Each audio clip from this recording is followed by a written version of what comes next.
Entonces, reitero mi saludo a los estudiantes de segundo semestre de la Facultad de Ciencias Económicas de la Universidad de Guayaquil.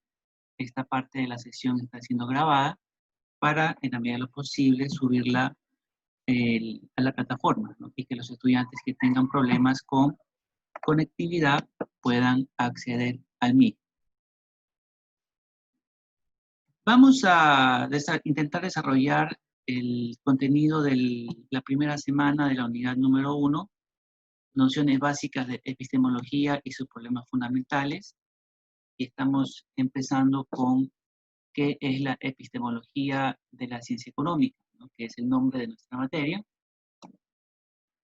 Se presenta aquí el resumen de esta sesión. En primer lugar, vamos a explicitar la literatura que vamos a revisar. Luego vamos a hacer unas observaciones introductorias generales y luego pues pasaremos a desarrollar la sesión para en el último punto hacer conclusiones. La literatura que vamos a utilizar, como ustedes pueden ver en su pantalla, es el texto de Mario Bunge, La ciencia, su método y su filosofía, un texto que ya tiene 60 años y que sigue siendo válido, y el texto de Daniel Hausmann, que es un texto más actual, del año 2018, Filosofía de la Economía, ¿no? Que es un documento de la Enciclopedia de Filosofía de la Universidad de Stanford y que ha sido editado por E.N. Salta. Lo primero que tenemos que darnos cuenta, estimados estudiantes, es que no es casualidad que yo esté seleccionando un libro de filosofía de la economía en la materia epistemología. ¿Por qué razón? Porque la epistemología es la filosofía de la ciencia, ¿no? Eso es una de las cosas que tenemos que tener claro. La epistemología es la filosofía de la ciencia, es decir, la epistemología, por lo tanto, se desprende de la filosofía, ¿no? La filosofía es el amor a la sabiduría, etimológicamente hablando, ¿no? Filia es eh, eh, amor, ¿no? Filia es amor y Sofía es sabiduría, ¿no? Entonces, el filósofo es un amante de la sabiduría, buscaba la sabiduría, ¿no? Sobre esto vamos a profundizar en la siguiente semana, ¿no? Cuando hablemos de los griegos, ¿no? Tanto de los sofistas griegos como también de los filósofos, porque son dos categorizaciones distintas, ¿no? Básicamente los filósofos buscaban la verdad, mientras que los sofistas se burlaban de los filósofos porque decían que era imposible encontrar la verdad, ¿no? Estas son nociones de la premodernidad que luego, bueno, con el cambiar de los siglos van evolucionando, en algunos casos van involucionando, es decir, contrario a lo que uno podría creer, con el pasar de los tiempos no necesariamente se sabe más o se progresa, ¿no? En algunos casos, con el pasar de los siglos, se generaron retrocesos, ¿no? Y eso ocurrió fundamentalmente en Edad Media, ¿no? En Edad Media, cuando cae el Imperio Romano, tanto el de Oriente como el de Occidente, primero el de Occidente y luego el de Oriente, eh, a lo largo de estos siglos de la Edad Media, Europa vivió un retroceso en términos filosóficos, ¿no? Y si bien es cierto, los tomistas, ¿no? Seguidores de Santo Tomás de Aquino, y los agustinos, seguidores de San Agustín, planteaban reconsideraciones de lo que ya habían hablado Platón y Aristóteles. Sin embargo, básicamente a lo largo de la Edad Media, como prevaleció la cosmovisión religiosa, ¿no? Se perseguía a todo aquel que contradecía a la Biblia y por lo tanto no hubo pues demasiada apertura a un pensamiento distinto, ¿no? Luego de la edad premoderna, pues viene la modernidad, ¿no? La modernidad se puede hablar de la modernidad desde lo que nosotros distinguimos como el Renacimiento, ¿no? El Renacimiento en el siglo XV aproximadamente, ¿eh? Eh, y es el inicio del capitalismo mercantil, además, ¿no? Entonces, a partir de allí, hablamos de la modernidad y en este contexto de la modernidad ya hay una apertura a eh, ideas distintas, ¿no? Es decir, las nociones de democracia, ¿no?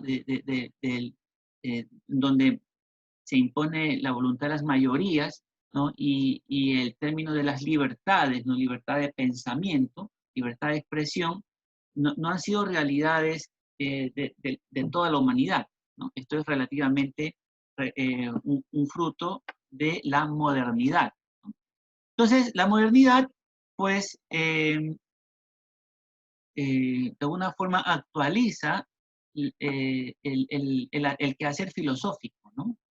Y claro, ¿qué es? Entonces, la epistemología tiene una fuerte relación con la filosofía, ¿no?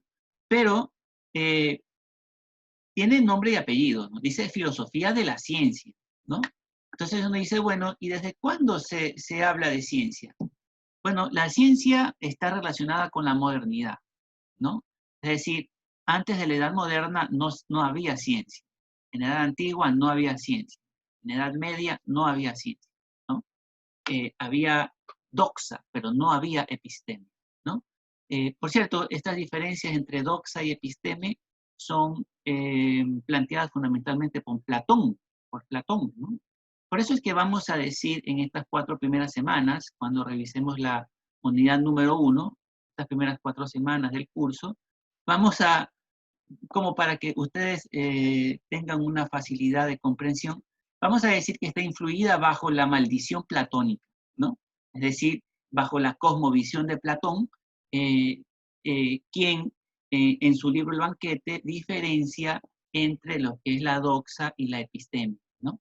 ¿Qué es la doxa? La doxa es cualquier tipo de discurso, cualquier cosa que digamos, ¿no?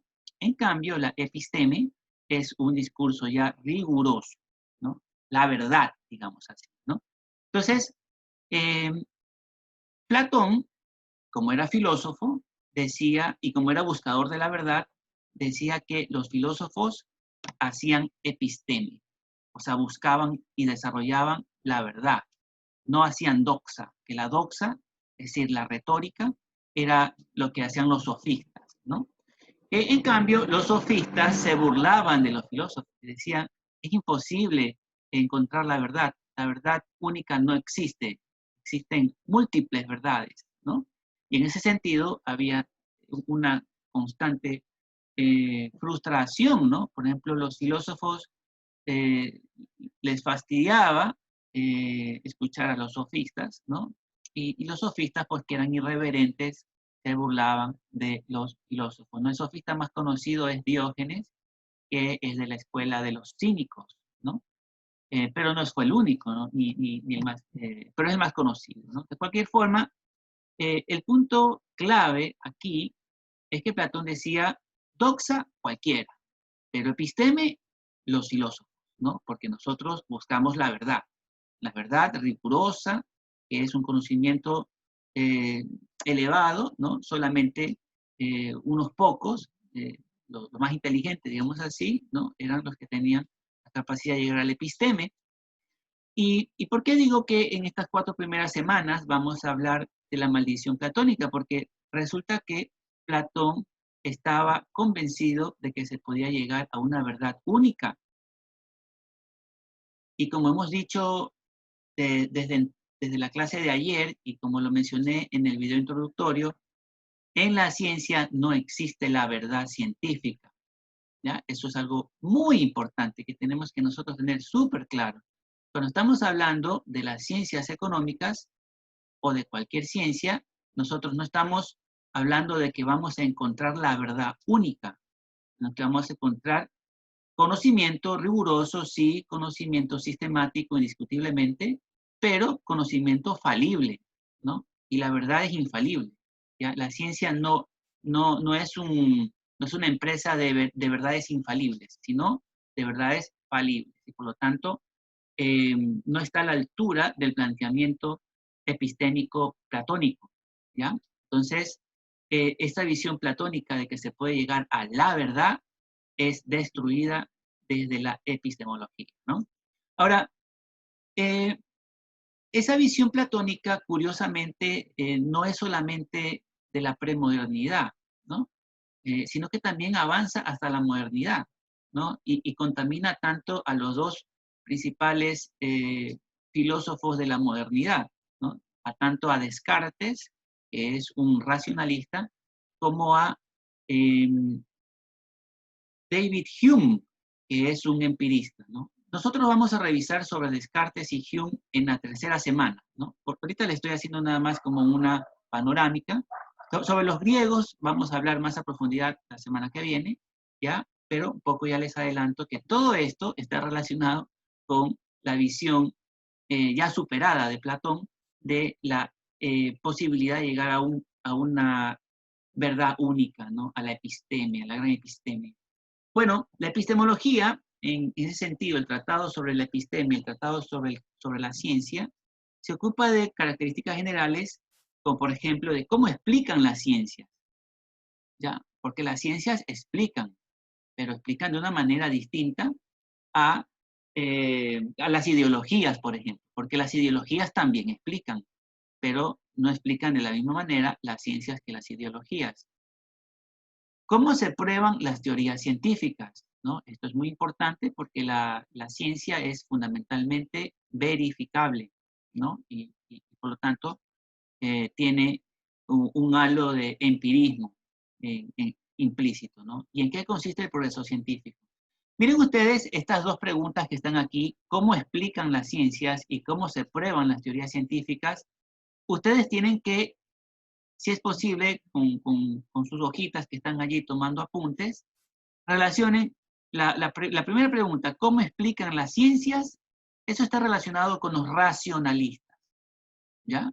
Con los racionalistas. ¿Cómo explican las ciencias? Está relacionado con los racionalistas. ¿Y cómo se prueban las teorías científicas? Eso está relacionado con los empiristas, ¿ya? Por lo tanto, la ciencia es racional y también es empírica, ¿ya? Es decir, la ciencia tiene una parte racionalista, que es la que responde a la primera pregunta, y una parte empirista, que es la que responde a la segunda pregunta, ¿ya? Esto es muy importante tenerlo en cuenta, ¿no? Son observaciones introductorias generales. No existe la filosofía de la ciencia en cuanto a teoría única, es imposible. Estamos cuestionando la maldición platónica que aspiraba a una verdad única, la filosofía de la ciencia no puede caer en esa pretensión, ¿no? Nuestros estudiantes no han sido preparados para adoptar una actitud científica, sino para lo contrario. Salvo excepciones, se les ha inculcado indiferencia y a veces desprecio por la ciencia. Y no se les ha dado la formación científica indispensable para abordar con profundidad el estudio de la filosofía. Cuando se menciona esto no lo digo yo por si acaso, y lo cito más adelante en la siguiente diapositiva, está en el libro de Mario Bunge, ¿no? Todo este párrafo está en el capítulo 4 del texto de Mario Bunge. Aquí está, miren, ¿no? Está en la página 73, bueno, y antes, ¿no? Del 70 al 73 del libro de Mario Bunge. ¿Ya? Cuando Bunge dice esto, básicamente me estoy refiriendo al último capítulo del libro de Bunge, ¿no? El capítulo que se denomina eh, Filosofar científicamente y encarar la ciencia filosóficamente, ¿no? Es el último capítulo del texto de Bunge, ¿no? Filosofar científicamente y encarar la ciencia filosóficamente. Ya, en este capítulo dice Bunge, o de alguna forma, ¿no? Lo que él comparte es que desafortunadamente en las universidades se enseñan a los estudiantes a memorizar y no a tener un pensamiento crítico. Entonces, cuando se los enseña a memorizar, se los hace simples reproductores. ¿Ya? Cuando la ciencia, como lo que estamos viendo aquí, no es una reproducción de verdades, ¿no? Los manuales intentan ser los portadores de la verdad, ¿no? De la supuesta ciencia, ¿no? Claro, indiscutiblemente hay fundamentos para cada ciencia, pero esos fundamentos no significa que sean incuestionables, ¿no? En la cuarta semana de esta primera unidad, en la última semana de esta primera unidad, nosotros vamos a entender mucho mejor cuando veamos a Thomas Kuhn y sobre todo a Imre Lakatos, vamos a ver cómo es esto de que los fundamentos tienen un cinturón un núcleo protector, pero también que significa los grandes fundamentos, pero también tienen un cinturón de protección, ¿no?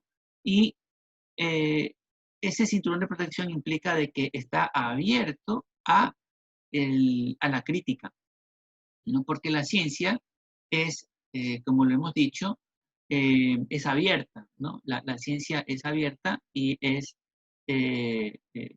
falible, ¿no? Por lo tanto, nadie puede decir esto va a ser así para siempre, ¿no? Entonces, no existe una teoría única, hay que tener pensamiento crítico dentro de la epistemología, y es un terreno particularmente adecuado para advertir la integración de la ciencia, la filosofía, de las humanidades y para promover esa integración. Uno de los grandes problemas que nos encontramos cuando tratamos las ciencias sociales es esta herencia de Augusto Comte, la herencia del positivismo, ¿no? De decir, esta es una ciencia positiva y no es una ciencia normativa, ¿no? Entonces, nos suelen enseñar a nosotros, economía positiva es la que explica la economía como es, y la economía normativa es la que nos explica cómo debería de ser, ¿no? Cómo es y cómo debería de ser. Esta diferenciación, y un poco vamos a trabajar bastante sobre esto en diapositivas más adelante, implica una aparente limitación en las aulas, sobre todo, a tratar los aspectos teóricos de la economía positiva de manera crítica, ¿no? Porque dicen, no, esto es economía positiva, aquí explicamos las cosas como son. Y lo que tú me estás diciendo, tu planteamiento, es cómo debería de ser, ¿no? Tiene una carga moral. Por lo tanto, eso forma parte de la economía normativa y eso no es parte de nuestra materia. Bueno, esa positivización de las ciencias viene desde Augusto Comte, como hemos mencionado, y si es que no se la entiende adecuadamente, puede ser una gran limitación para el progreso epistemológico en la ciencia, en los colectivos académicos, ¿no? Y en las instituciones académicas como es la universidad. El curso de epistemología no tiene una orientación filosófica definida. Su objetivo es facilitar la adquisición de información amplia y objetiva, promover la discusión y, sobre todo, incitar a la meditación independiente, ¿no? Es decir, nosotros buscamos, la pretensión es un aprendizaje activo, ¿no? Un aprendizaje activo, no estar simplemente, no es una educación bancaria como la planteaba Paulo Freire, ¿no? Es decir, yo soy el que tiene el conocimiento y te la voy a depositar, como cuando en un banco un depositante hace depósitos de efectivo, ¿no? Y ahí se queda el dinero, sino este es un proceso bidireccional, donde el docente lo que es básicamente es un tutor, ¿no? O un facilitador que no es que enseña al alumno que no sabe nada, sino que plantea temas para la discusión y luego pues se realizan intercambios, ¿no? No hay filosofía viva sin diálogo, ¿ya? Hay que dialogar, ¿no? No hay que estar, estas clases, tal como las estoy planteando, indiscutiblemente son así en las primeras semanas cuando los estudiantes todavía no han revisado la literatura completa, pero ya cuando vayan avanzando en la revisión de la literatura, ahí se pueden hacer intercambios, ¿no? Diálogos. Ahora, posterior a las lecturas, cada estudiante tendrá una posición, en algunos casos a favor de un determinado punto y en otros a favor de otro punto, ¿no? Dice aquí, no hay filosofía viva sin diálogo y sin cierta parcialidad, ¿no? O sea, la parcialidad es aceptada, es aceptable, pero esa parcialidad tiene que ser compatible con la objetividad. O sea, hay que ser parcializados, sí, pero rigurosos, ¿ya? Es decir, yo tengo mi punto de vista, pero intento ser riguroso para eh, cuando estoy en un debate o frente eh, a, a una, sí, en debates, ¿no? Frente a otro que piensa distinto, no caer en falacias, ¿no? La falacia es una forma de argumentación en la cual se pretende imponer algo como verdadero, pero de una manera equivocada, ¿no? Esa es una falacia. La falacia es una mentira, ¿no?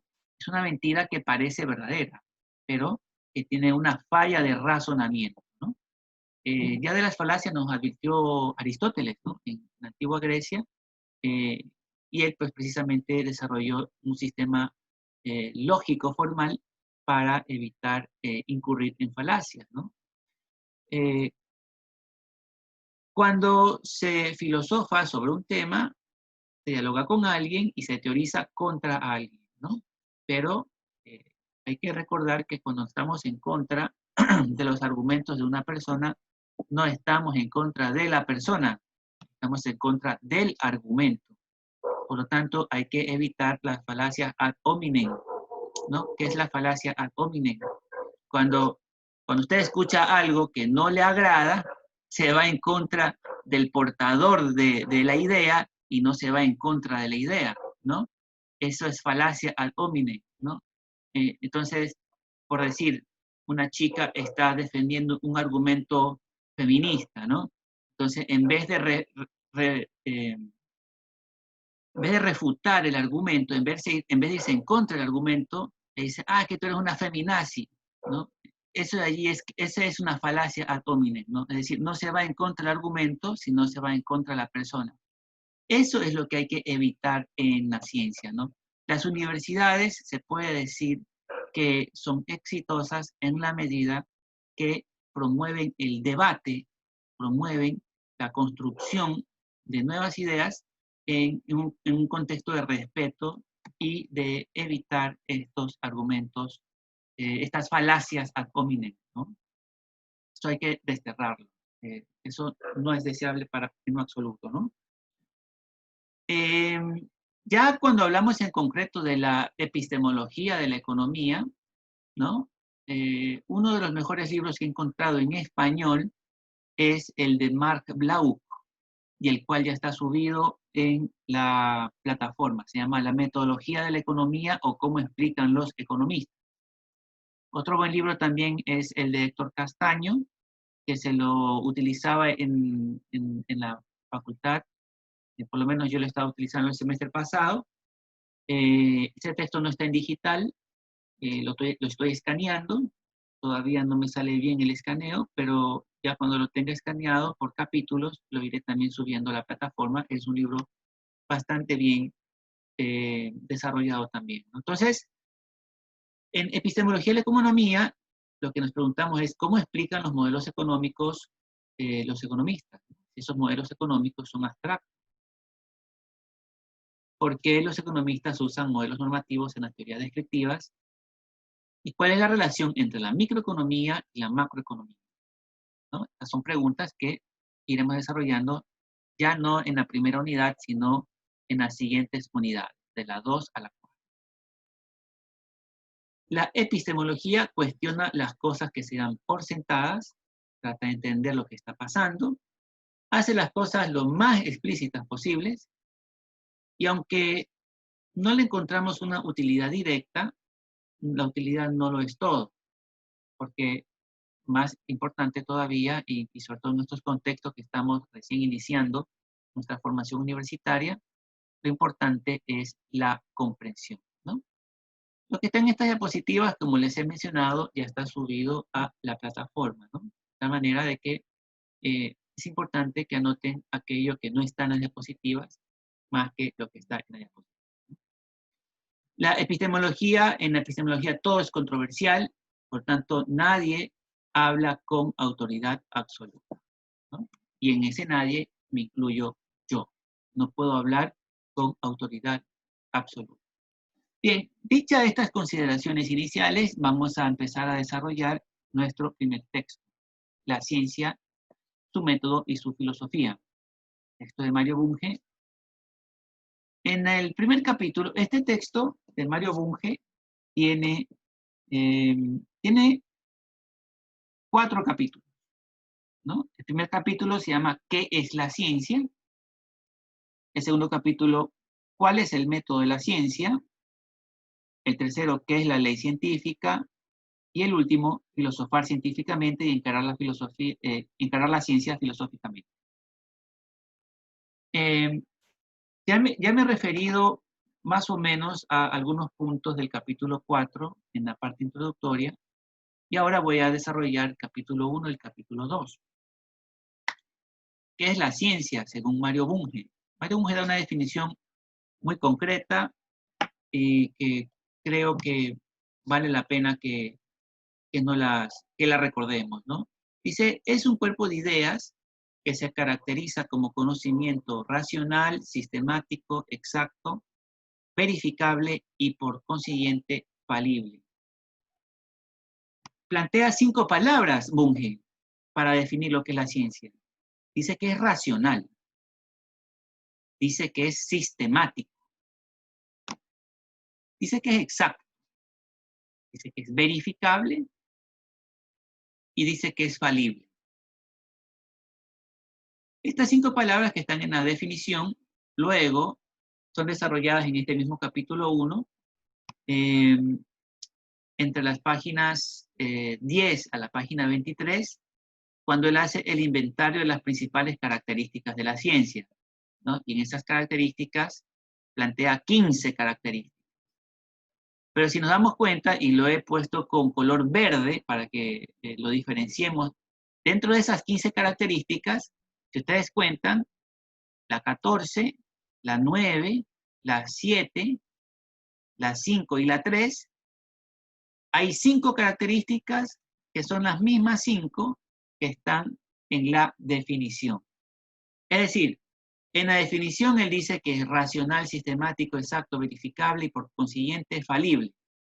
Son 5 características de las 15 en total que él considera que es importante explicitar, que son las características de la ciencia, ¿no?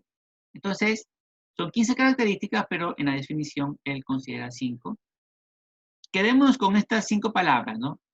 Racional, sistemático, exacto, verificable y falible.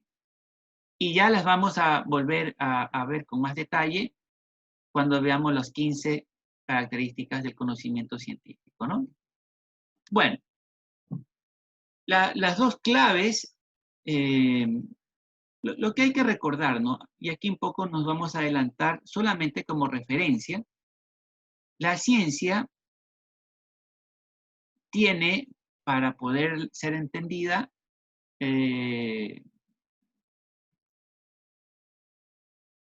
digamos, para poder ser identificada con algún personaje en concreto, podemos decirlo, eh, que dicho personaje es Karl Popper, ¿no? Este personaje Popper nosotros lo vamos a ir conociendo con más profundidad a lo largo del curso, ¿no? Pero Popper, de alguna forma, es quien especifica que el conocimiento científico sea racional, sea verificable, que son las dos palabras que están pintadas con azul, ¿no? Aquí, ¿no? Dice que es racional y que también es verificable. Pero también que es abierto, ¿no? Es verdadero, pero y aún así, hasta nueva orden. Es decir, es verdadero, entre comillas la palabra verdadero, hasta que alguien pueda demostrar que es falso. Esto se parece mucho al principio de inocencia en la Constitución, ¿no? Ya hablando en términos jurídicos, ¿no? Una persona es inocente hasta que se demuestre lo contrario, ¿ya? Ese se llama el principio de inocencia en la Constitución, ¿no? Entonces, todos nosotros, si alguien nos quiere acusar de algo, no partimos de una culpabilidad por omisión, sino todo lo contrario. Somos inocentes por omisión, ¿no? A menos que alguien me logre comprobar que soy culpable, entre comillas, soy inocente, ¿no? Entonces, lo mismo acá, ¿no? Entre comillas, es verdadero hasta nueva orden, hasta que sea falseado, ¿no? Porque el conocimiento científico puede ser falseado, ¿no? Entonces, ahora, estas palabras racionalidad y verificable, es muy importante que nosotros la identifiquemos con los autores respectivos, ¿no? La racionalidad, esto es, la coherencia con un sistema de ideas aceptados previamente, es necesaria, pero no suficiente para los enunciados fácticos, dice Bunge. Esa racionalidad está asociada al racionalismo, ¿ya? Y el racionalismo tiene como su principal exponente a Descartes, ¿ya?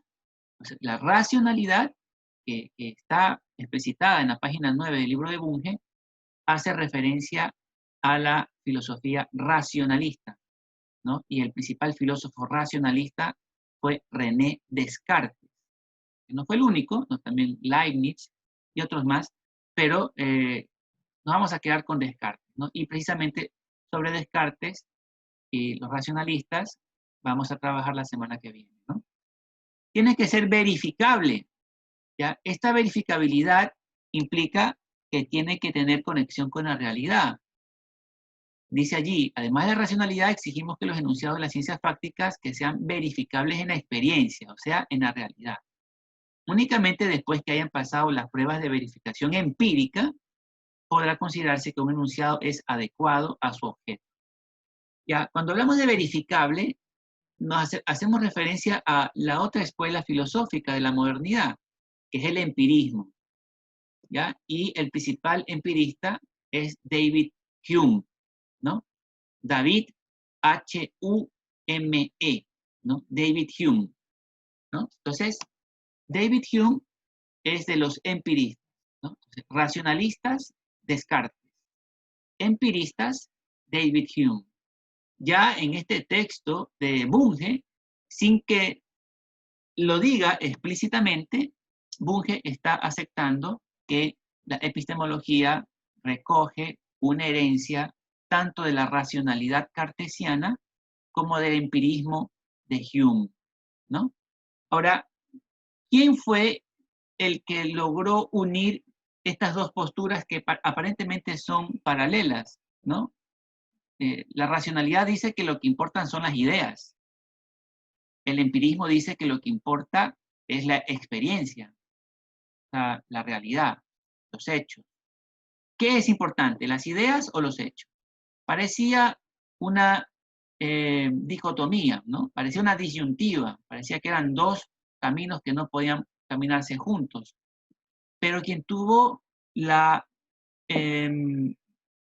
capacidad de encontrar una intersección entre la racionalidad y el empirismo fue Immanuel Kant, ¿no? Por eso es que se le llama a la propuesta de Immanuel Kant la síntesis kantiana, ¿ya? Se llama síntesis kantiana porque reconcilia la postura racionalista que dice que lo que importan son las ideas y la postura empirista que lo que dice que lo que importa son los hechos, ¿no?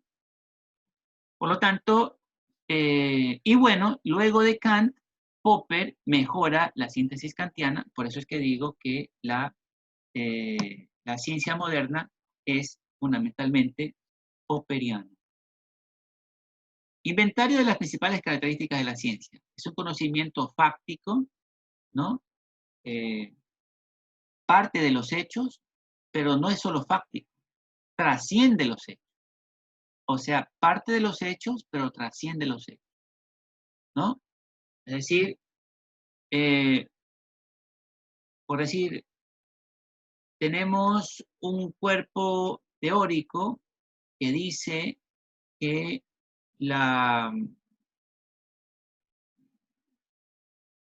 toda oferta crea su demanda, ¿no? Pensemos en el planteamiento de Jean-Baptiste Say en el siglo XIX, ¿no? En todo el siglo decimonónico se aceptaba de que lo importante era la oferta, ¿no?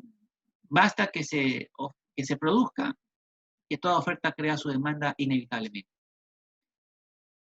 Bueno, luego en el siglo XX ocurrió un problema, ¿no? El problema es que por más que teníamos oferta, no había demanda, ¿no? Me refiero a la crisis del 29, de 1929. La gente no tenía plata. Habían cosas allí que se podían comprar, pero no tenía plata la gente, no podía comprar. Había oferta, pero no había demanda. ¿Ya? Entonces, ahí hay un hecho, ¿ya? Y de ese hecho, Keynes elabora su planteamiento teórico, ¿no? Entonces, de los hechos concretos de una crisis que no puede ser explicada por la teoría clásica de Jean-Baptiste Say, a partir de allí nace un problema de investigación, un problema científico, y ese problema científico es analizado por Keynes, ¿no? Bueno, dice que trasciende los hechos porque va desde los hechos a la teoría, ¿no? La ciencia no es solamente teórica ni es solamente empírica. La ciencia es empírica y teórica. Es teórica y empírica. Es ambas, ¿no? La ciencia es analítica en el sentido de que va desmenuzando los argumentos, ¿no? Toma una idea principal y luego va profundizando, ¿no? El análisis es tomar las partes de un todo y revisarlas a profundidad, ¿no? Entonces, la ciencia es fundamentalmente analítica, ¿no? La ciencia es especializada, ¿no? Hay una categorización de las ciencias, que es una herencia que nos viene de Aristóteles, ¿no? Las ciencias naturales y las ciencias que no son de la naturaleza, las ciencias sociales, ¿no? Eso ha permanecido hasta la actualidad. El conocimiento científico es claro y preciso. Ayer lo decíamos, no podemos afirmar algo como podría ser, ¿no? Decimos, si es que suben los precios, podrá bajar las cantidades demandadas. ¿Ya? Eso de allí no es científico, ¿no? Tiene que decir, si suben los precios, caen las cantidades demandadas. Tiene que ser una afirmación, ¿no? No una elucubración. El conocimiento científico es comunicable, es verificable. Ojo, esto de que sea verificable significa de que tiene que pasar una prueba, ¿no? Tiene que ser probado, ¿no? Ah, tú dices que si bajan los precios, suben las cantidades demandadas. A ver, pues voy a bajar el precio del pan y al día siguiente vende muchísimo más que de costumbre. Ah, ya, entonces ha sido probado.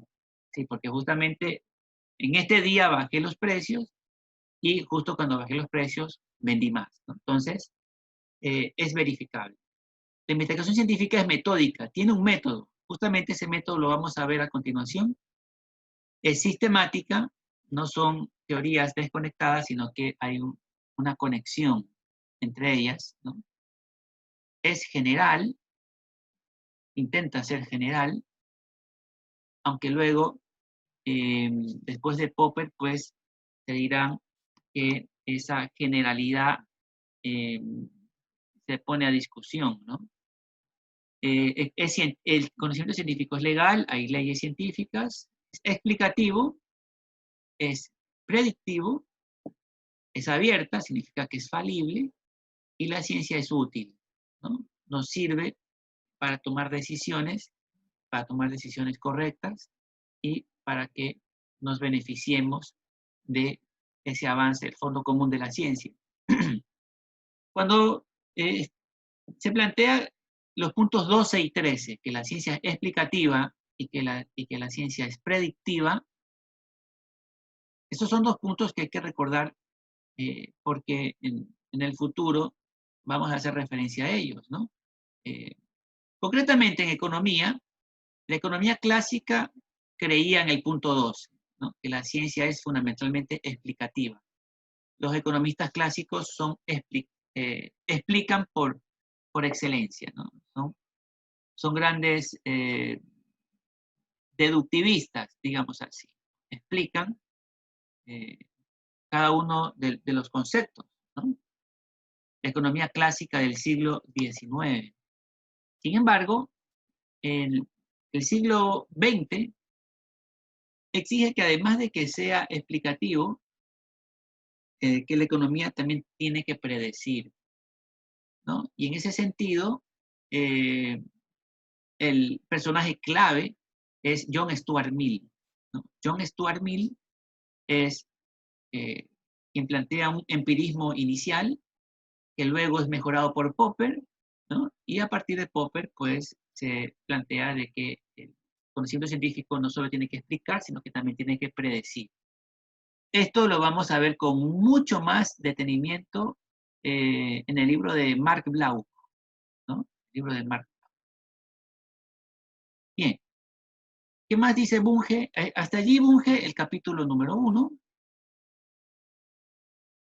Luego, en el capítulo número 2 de Bunge, nos dice cuál es el método de la ciencia. Y empieza Bunge con un párrafo que es muy interesante. Bunge dice, en su deliciosa biografía del Dante, Boccaccio expuso su opinión acerca del origen de la palabra poesía, concluyendo con este comentario. Otros lo atribuyen a razones diferentes, acaso aceptables, pero esta me gusta más.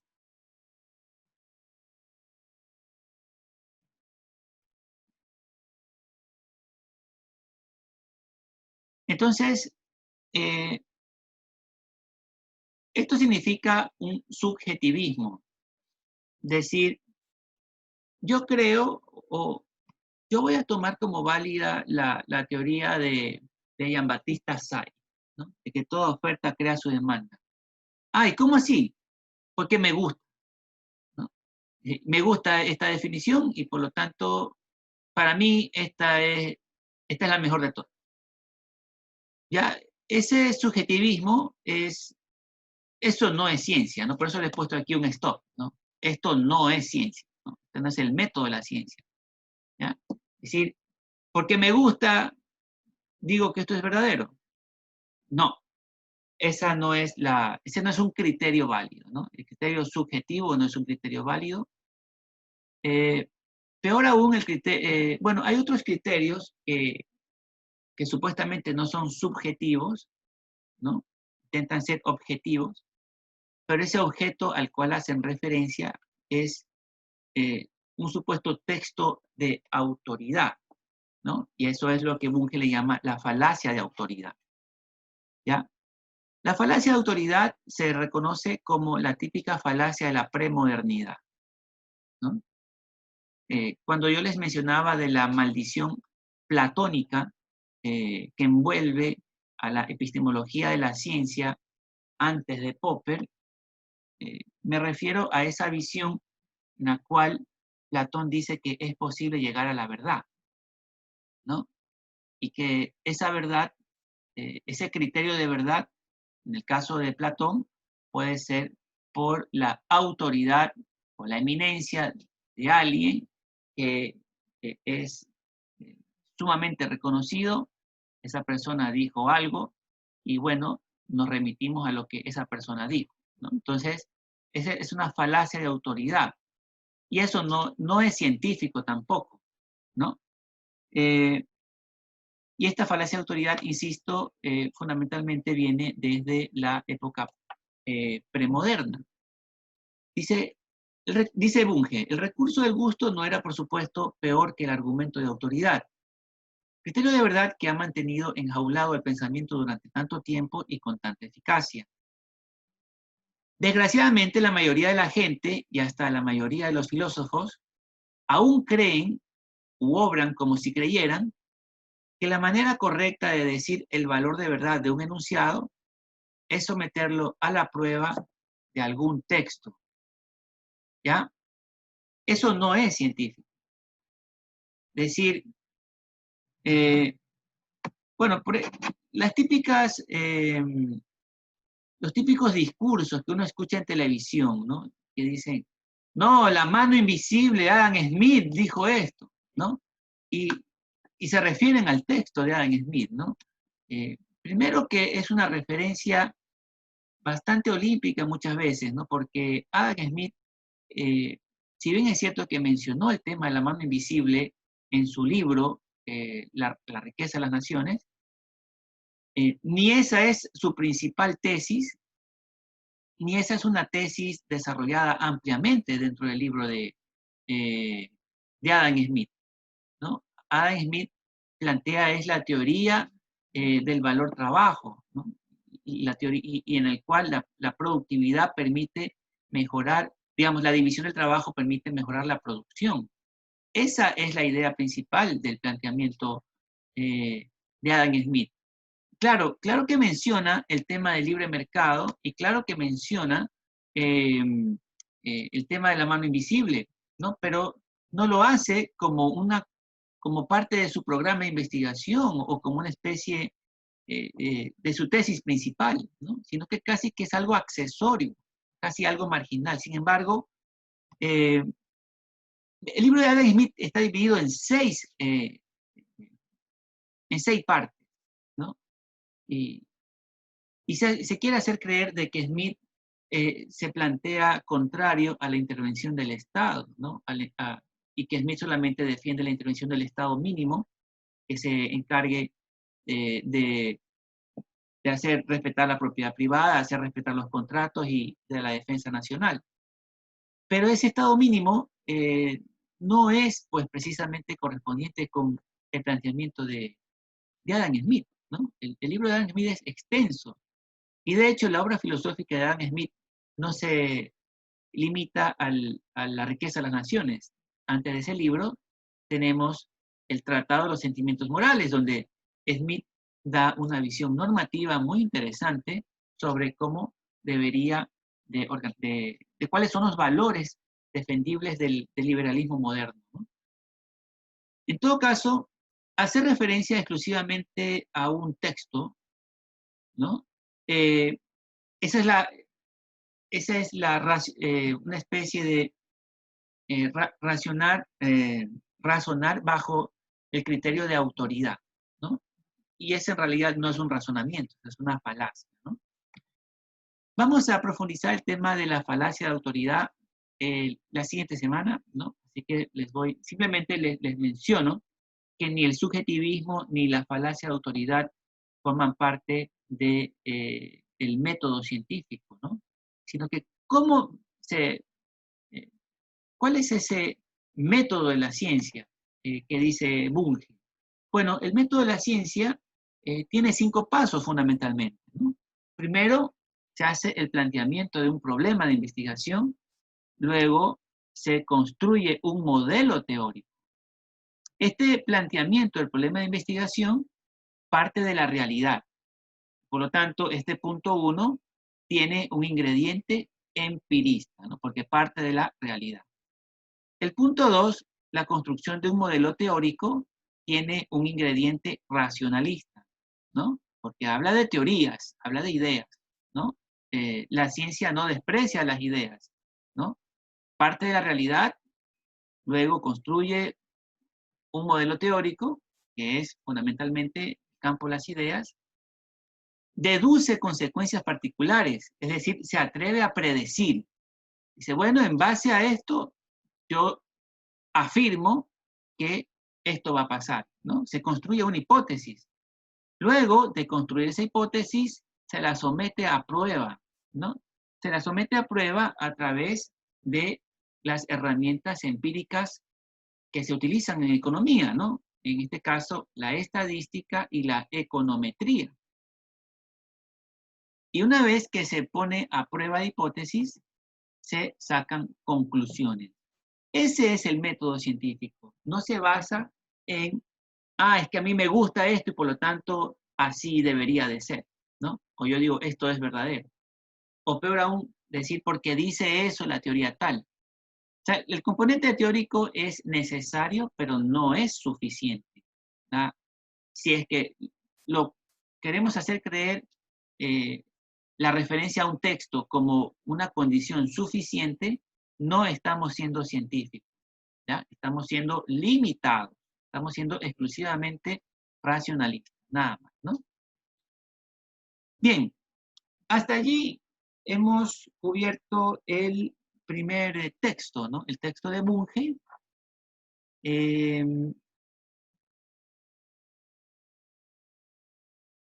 Hasta allí hemos hecho referencia al texto de Bunge.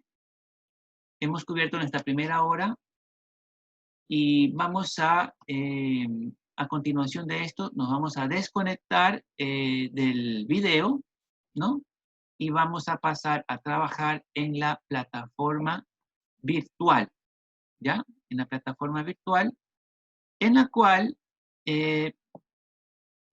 para que estemos claros de qué es lo que vamos a hacer, déjenme ingresar, por favor, a la plataforma virtual, ¿no? Es decir, al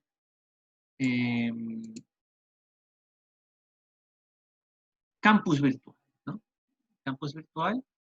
En este campus virtual, en el que ustedes ya están ingresados, supongo, hay un bloque que es el bloque académico, ¿no?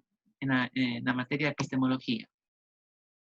Dentro de ese bloque académico tenemos ya las diapositivas que ustedes deben de haberlas descargado, los documentos de lectura y lo que se llama el foro sobre la unidad 1.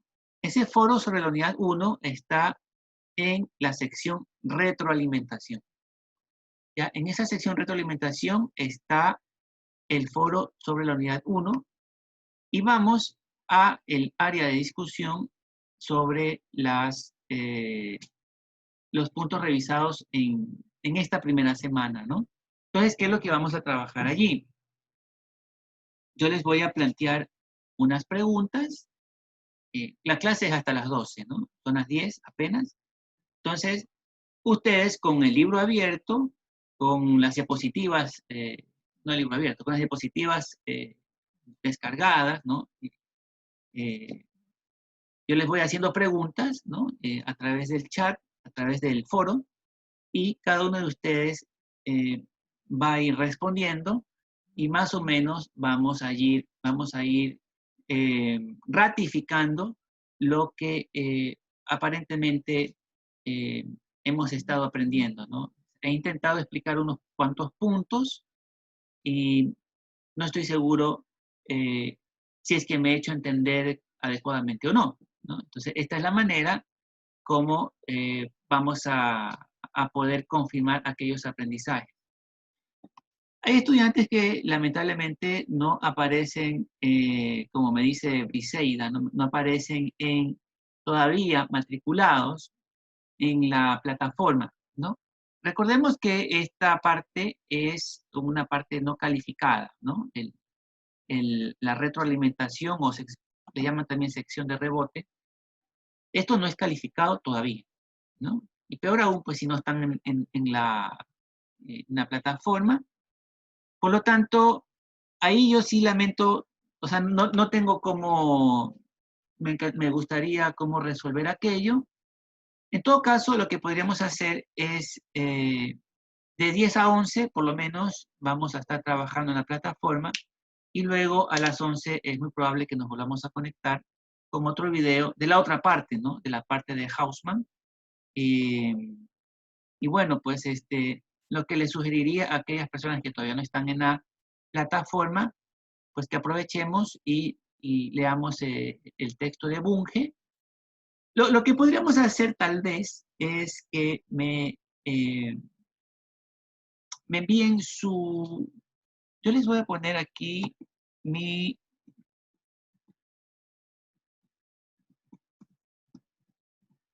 no, no me agrada mucho esto, pero les estoy compartiendo mi número de celular, ¿no? Para que todos los estudiantes tengan el número. eh, eh,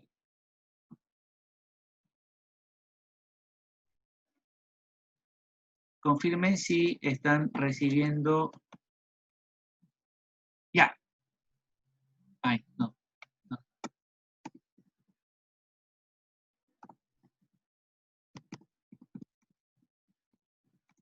A ver, ahí les envía a todos, ¿no? El número de celular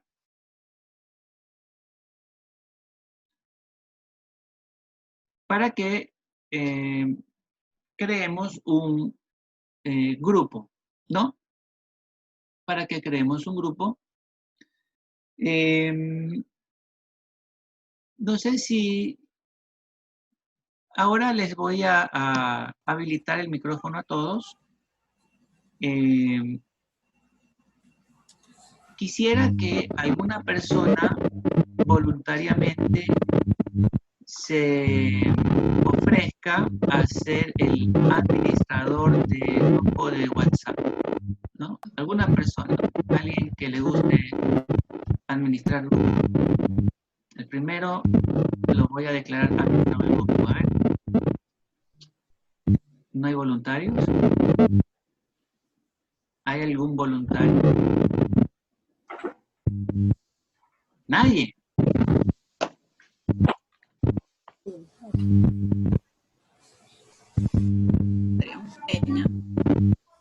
O sea, quisiera que una persona sea el administrador del grupo de WhatsApp para que a esa persona escriba su número justo ahora en el chat y a esa persona le envíen los demás estudiantes sus números de celular y arme el grupo, ¿no? Incluyéndome a mí, claro está, ¿no? Planteado mi número. ¿Alguien podría hacer tomar esa iniciativa?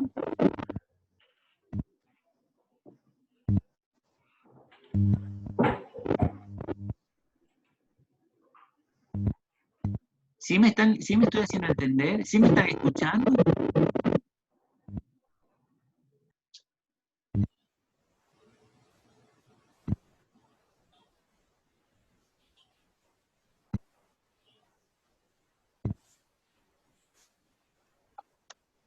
¿Sí me están escuchando, estudiantes?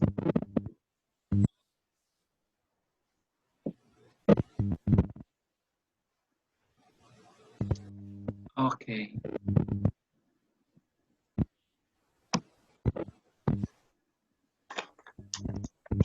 A ver. Adrián Peña. Ahí tengo algunas personas que ya tienen habilitado el audio, ¿no? Adrián Peña, profe. Nayeli Churta dijo algo.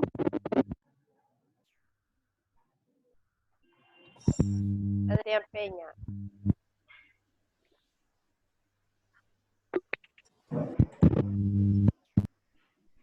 Bueno, me estoy llevando una impresión de ustedes que bueno, son demasiado tímidos o no quieren usar el WhatsApp. Bueno, miren, yo estoy dando una posibilidad de. Hay un problema, ¿no? Y estoy intentando dar una opción de resolver el problema. No me estoy desentendiendo del problema.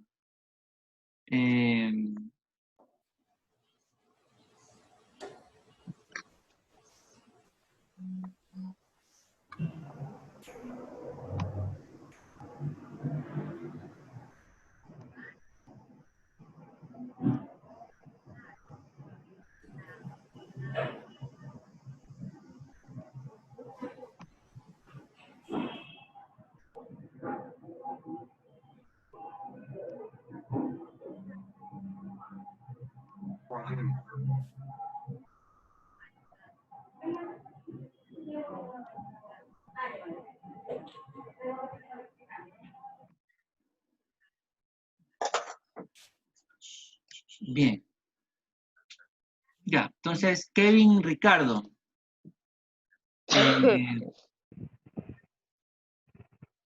Ya están creando el grupo, listo. A Kevin Ricardo, pues envíenle ustedes un mensaje privado sus números de celular para que puedan crear el grupo. Ya luego me agregan también y así pues a través de WhatsApp podemos ir resolviendo, ¿no? Ya, entonces nos vemos a continuación en el campus virtual, ¿no? Hasta luego.